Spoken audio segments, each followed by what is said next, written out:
Halo, sekarang kita masuk ke materi di segmen 6. Dan di segmen 6 ini kita akan membahas tentang tingkat bising ekuivalen.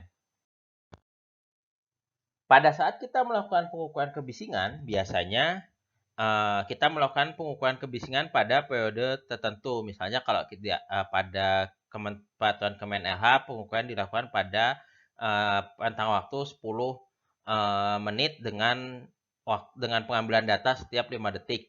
Sehingga kita mendapatkan nilai yang berfluktuasi seperti ditunjukkan pada gambar berikut.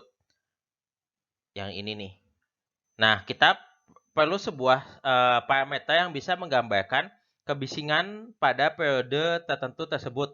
Maka dikembangkan sebuah variabel, sebuah parameter yang disebut dengan tingkat bising ekuivalen atau LEQ. LEQ adalah sebuah tingkat tekanan konstan yang energinya setara dengan energi dari suara yang berfluktuasi selama interval waktu tertentu. Jadi, nilai LEQ adalah sebuah nilai yang dapat menggambarkan satu nilai angka yang bisa menggambarkan kebisingan pada periode tertentu. Dengan ekuivalen dijelaskan dengan persamaan seperti ini. Q adalah penjumlahan dari tekanan suara pada fraksi waktu tertentu. Jadi di sini kalau dilihat ada variabel fraksi waktu, ada variabel tingkat tekanan suara pada waktu ke I. Jadi kita ingin melihat berapa persen sih si nilai kebisingan tertentu itu muncul dibandingkan dengan total waktu pengukuran. Dan kalau misalnya kita lihat fraksi waktu ini sebenarnya adalah sebuah variabel, sebuah parameter yang menunjukkan berapa persen kemunculan nilai tersebut pada pada rentang waktu pengukuran T. Dan untuk menentukan nilai LEQ, kita juga bisa mendapatkan dari hasil perhitungan atau melihat dari data tabel, dari data histogram. Dan kalau untuk histogram, kita biasa mengambil nilai tingkat tekanan suara yang sudah diboboti atau LA yang mewakili setiap rentang dengan nilai tengah dari rentang tersebut. Dicontohkan di sini, hasil pengukuran tingkat bising di suatu lingkungan selama 10 menit adalah sebagai berikut. Tercatat 60 desibel A muncul selama 4 menit. 60 desibel A muncul 4 menit. 70 desibel A muncul selama 4 menit. 80 desibel A selama 2 menit. Jadi di sini pengukuran kebisingan dilakukan total selama 10 menit. T sama dengan 10 menit. Pertama kita hitung dulu fraksi waktunya. Jadi kita hitung fraksi waktu untuk pengukuran yang pertama yang mewakili 60 desibel ini nilainya adalah 4 menit dibagi dengan 10 menit. 10 menit ini adalah total pengukurannya. Kita dapat fraksi waktu pertama 0,4 dengan cara yang sama.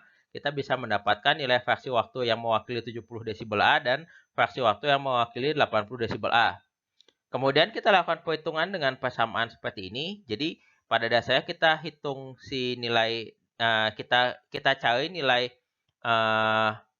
nilai yang mewakili tekanan suaranya, lalu kita kalikan dengan fraksi waktu. Ini kita kalikan fraksi waktu, lalu kita jumlahkan dengan pengukuran yang lainnya sehingga didapatkan nilai kebisingan sebesar 73,8 dBA.